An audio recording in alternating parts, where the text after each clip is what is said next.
Got our high quality film equipment. Very expensive. Seating. Ingenuity. This is where comedy used to happen here. Post-COVID.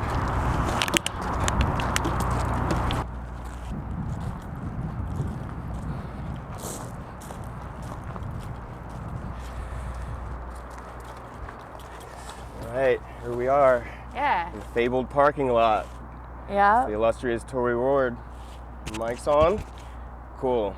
Okay. Let's do an interview. Hell yeah, let's do it. So, we're talking about your... I don't even know what to call it. I think it's the... I've been calling it my retard racism racism bit. Yeah. This is a very... I mean, honestly, I fucking love the joke for several reasons, but the first thing I want to know is this one of the first jokes that you wrote, like, post-COVID, like when everybody was coming back? No, it wasn't. I wrote it, I don't know, probably a few months after COVID. I picked it for this location because it was, this location was the first place I ever said retarded into the microphone. And the joke that I was trying to make then didn't work, but I didn't keep it, but I ended up doing this joke that I don't think I would have done had I not broken the seal. Yeah, because like this is where you're like, oh, I can say that. Yeah. I can get away with that. I'm pretty sure I can say whatever I want. We're in a... Yeah, because it's like, I remember when everybody was coming back doing comedy here, it felt like we weren't in the same place anymore. Yeah. It felt like there was like this little bubble that we had all come to because we were like, I miss doing comedy, so let's gather in this weird parking lot. Yeah. And it also felt like there was that sense when the pandemic happened that everything was like different, or we were living in like a different world. Yeah. And then everything came back and now it's boring and shitty again, but it felt like, I don't know. It felt like the apocalypse, and it was like, well, if it's the apocalypse, I feel like. Yeah, I know. I had the same thing. I was like, I'm gonna like, you can't cancel me. Like, what is that? I'm not allowed to leave the house. What else are you gonna do? What can you take from me? Yeah. Because I guess for those who don't know, when Portland comedy came back, at first, the first thing we had was just a gathering of comedians surrounded by their cars, I guess. Yeah. It was very interesting. Because you weren't, so this was when they made the rules that you could be outside. Yeah. But because Portland's so progressive, most people were so progressive that like following the law was to them, like they had to be above and beyond whatever the law was. Following the rule is not enough. Yeah. You have to go above and beyond it. And if you follow the rules, if that's all you do, you're a murderer. Terrible. Yeah.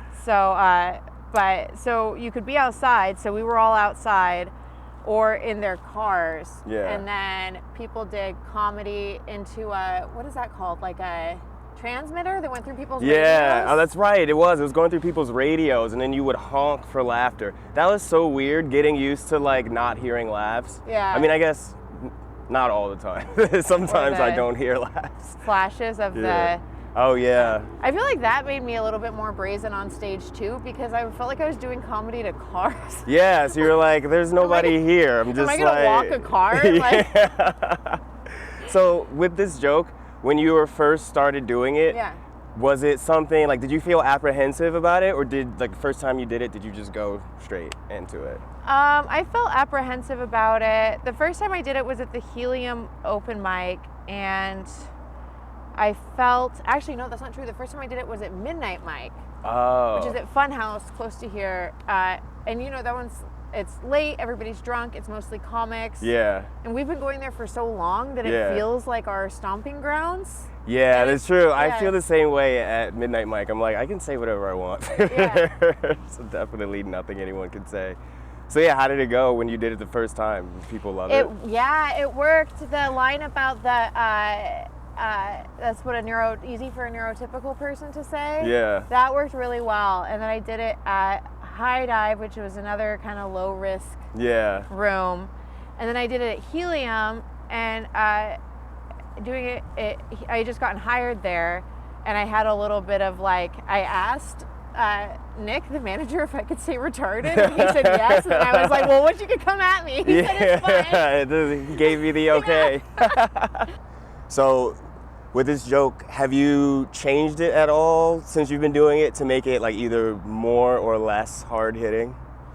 No, it hasn't been changed a lot because I don't do it very much. Yeah. Because I'm a little scared to do it. Really? Yeah. Most of the time I've done it, it does well, but I'm always really nervous. Nervous to do about it? I think it does well because the like, I don't know if this sounds dumb, point that it's making overrides the, yeah, you know, like, for sure. And I think most people are sick of those people. Yeah, people are kind of exhausted with like, that's the word. Yeah. Yeah. So I think that there's just a like pressure valve that goes is off. letting up.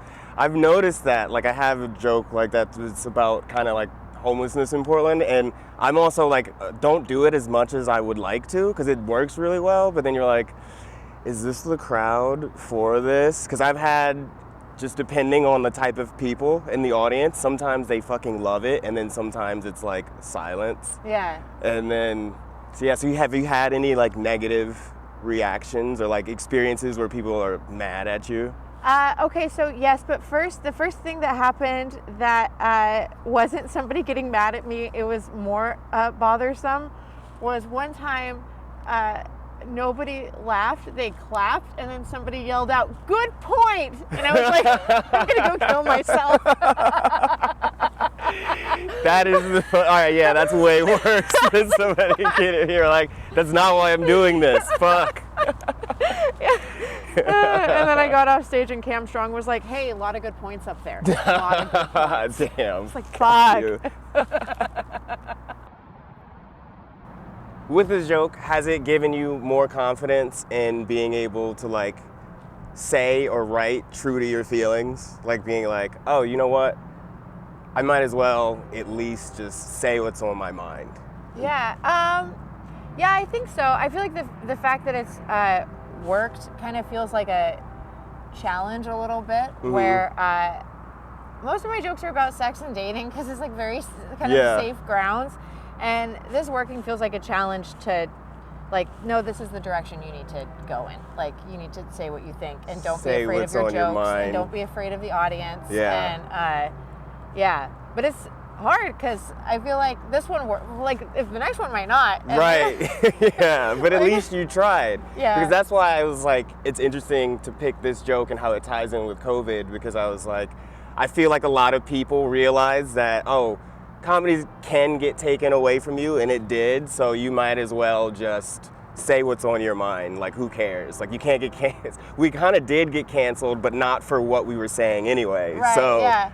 just say it, just write it. I think a lot of comedians have like changed like that. I've noticed that too. I've noticed Yeah. a change in tone, and people seem a lot ballsier now and more candid than they were. And I think too, I don't know, just realizing like how much like we've sacrificed to do comedy, or like, I mean, I'm 34 and I'm broke and I don't have like anything going for me except for this. And it's like, I don't know, I could be in an office watching what I say. Exactly. Like, what's the point if I'm not gonna? Like, this is why we got into it. And it's like, hey, you survived COVID. The least you can get out of it is being able to say retard. Right, yeah. Oh.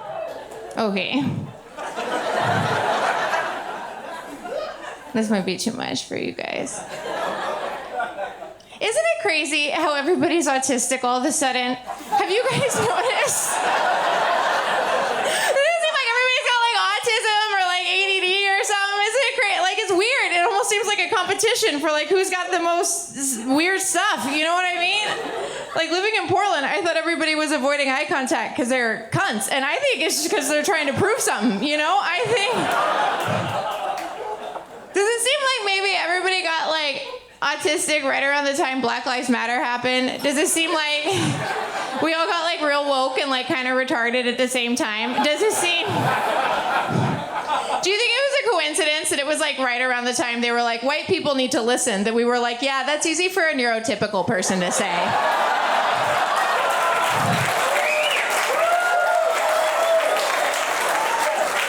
Anything for a little plausible deniability, you know? And know. If I had to pick between being called racist or being called retarded, I'd pick retarded. You know, I would, because I feel like then you could get away with anything. You know, like it's not her fault. She's got that retard racism. She doesn't know what she's saying. She could lift a car, say the N-word. She doesn't know what's going on. Okay, guys, thanks so much. Have a good night. Thank you. That was it. That was a really good. I'm glad I got to learn more about that joke because it's very fucking funny, and I love seeing you do it. So that's cool. Oh, thank you. Yeah. This was a fun interview too. Yeah, and awesome. I have to point out that like our backdrop is literally a Black Lives Matter sign. Pretty fitting. Just, very fitting for this bit. That's perfect. Hell yeah. Thank you, Tori. Yeah, Okay. absolutely. Thank you, Lenny. Yeah. Yeah.